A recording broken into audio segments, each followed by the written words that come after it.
Shadow falling আর এক নাম। Hello বন্ধুরা, আমি অভি আছি তোমাদের সাথে। চলে এসেছি একটি নতুন গল্প নিয়ে। আশা করি তোমরা সবাই খুব ভালো আছো। গল্প যদি ভালো লাগে তাহলে একটা লাইক ও কমেন্ট করতে ভুলো না, আর অবশ্যই চ্যানেলটা সাবস্ক্রাইব করে দিও।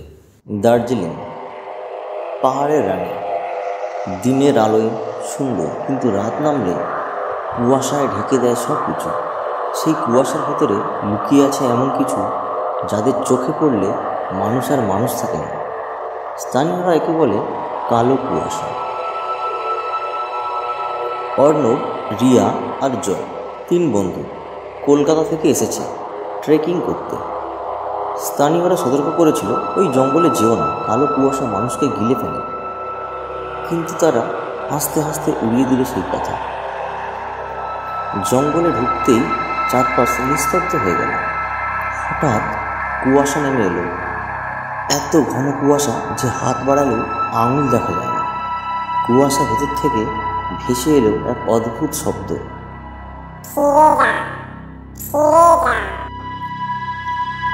হঠাৎ জয় চিৎকার করে উঠল, তার পায়ের নিচে রক্ত জমে গেছে। মাটির ভেতর থেকে শুকনো পচা হাত বেরিয়ে তাকে টেনে নিচ্ছে।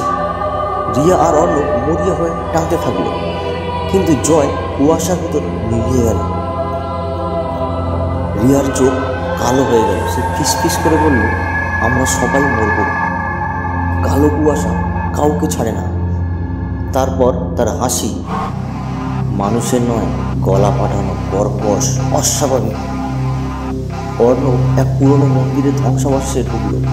দেয়ালে খোদাই করা প্রতীক জানালো এই জঙ্গল একসময় লেপচা উপজাতির পবিত্র ভূমি ছিল।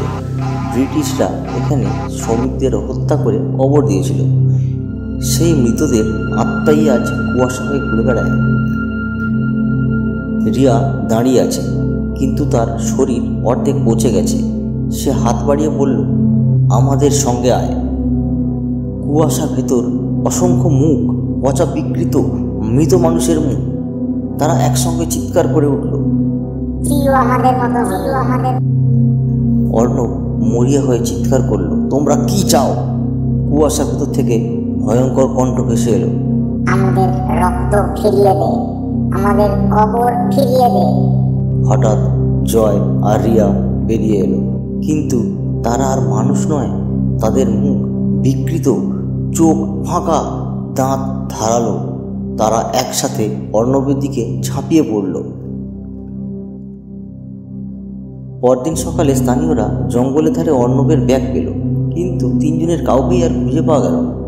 লোকেরা বলে, আজও রাতে সেই জঙ্গলে গেলে কুয়াশার ভেতর থেকে শোনা যায় 3 জনের চিৎকার, আর মাঝে মাঝে দেখা যায় তাদের ছায়া কুয়াশার ভেতর দাঁড়িয়ে নতুন শিকার খুঁজছে।